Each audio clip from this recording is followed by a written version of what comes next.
Iran said the world should get ready for oil to hit $200 a barrel as its forces attacked merchant ships on Wednesday in the blockaded Gulf.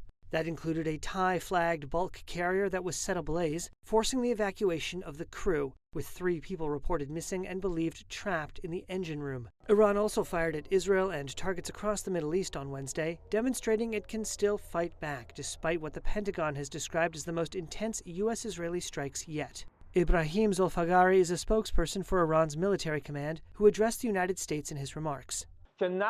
You will not be able to keep oil and energy prices artificially low through economic life support. As we have already warned, if the war spreads across the region, expect oil to reach $200 per barrel.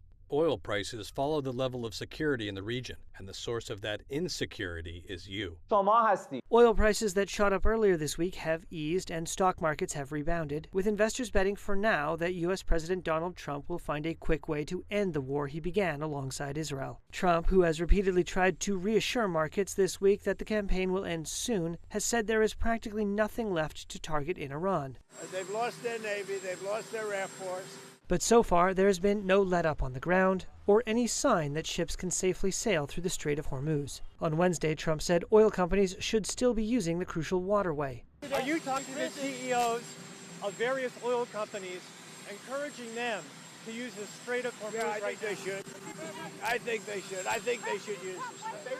A fifth of the world's oil has been blockaded behind a narrow channel along the Iranian coast, in the worst disruption to energy supplies since the oil shocks of the 1970s.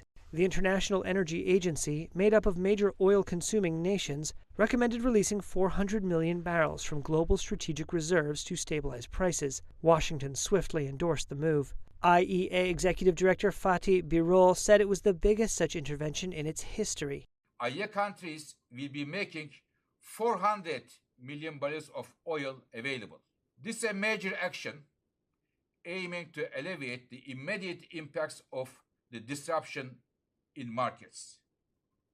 But, to be clear, the most important thing for a return to stable flows of oil and gas is the resumption of transit through the Strait of Hormuz. Oil prices, which shot up above $100 a barrel on Monday, have since settled around $90, suggesting investors are betting on a swift end to the war and reopening of the strait. Iranian officials made clear on Wednesday they intended to impose a prolonged economic shock as the war carries on. After offices of a bank in Tehran were hit overnight, Iran's military said it would respond with attacks on banks that do business with the United States or Israel.